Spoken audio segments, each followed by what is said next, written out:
Okay, I'm going to post this on day 2, but I'm going to keep rolling with it today. If that makes sense. Okay, remember in the last video we talked about how the first Christian martyr, Stephen, Saul was right there. He was leading the charge. Obviously had tremendous influence on what was going on. I mean, to the point where they were leaving their garments by his feet. It says here in where was I? Acts 7:58, and they cast him out of the city and stoned him. Okay, talking about Stephen again. And the witnesses laid down their clothes at the feet of a young man named Saul. Okay, in Acts 8, it says, now Saul was consenting to his death, meaning Stephen's death. At that time a great persecution arose against the church which was at Jerusalem, and they were all scattered throughout the regions of Judea and Samaria, except the apostles. Now in Acts 22, Paul says, I persecuted this way to death, binding and delivering into prisons both men and women. I mean, that is a big deal, because it's one thing to brutalize the men. I mean, in any culture. I mean, we even have a sense of that today. It just I've done a lot of studying on mafia. I don't anymore. I used to do a lot of studying years ago. And there's just a code in most mafia groups, specifically the Italian mafia.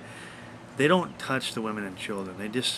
They're off limits. You know, no matter what the men do, they stay away from the women and children. The Russian mafia, however, brutal. They don't care. Matter of fact, they'll kill your women and children in front of the men before they kill them. I mean, they're ruthless and brutal. Okay, but anyway, there's kind of almost an unwritten code even in most cultures today that you don't touch the women and children. But here, what is Paul saying in Acts 22? I persecuted this way. At this point, they're just called followers of the way. The term Christian hadn't been coined yet, right?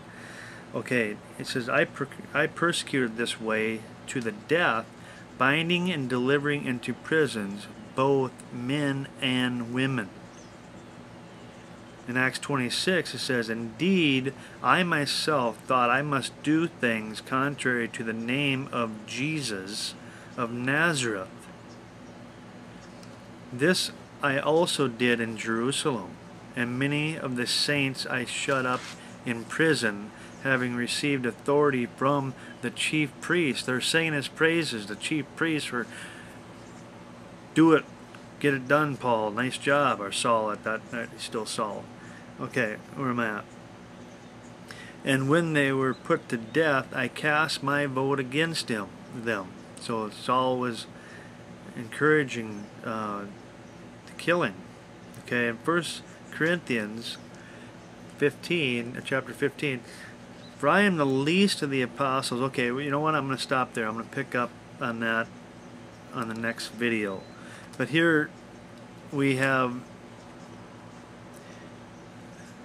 again, Saul, groomed, educated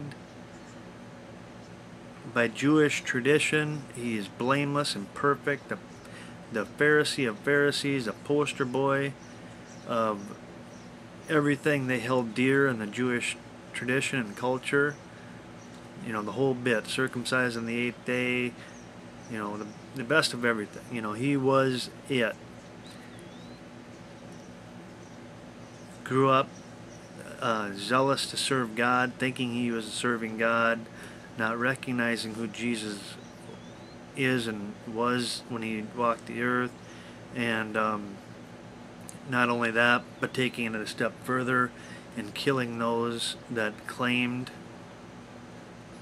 and proclaimed who Jesus was, preached the gospel, if you were even thought to be that way, or a hint of that, Saul was ready, more than ready and willing to persecute and kill you.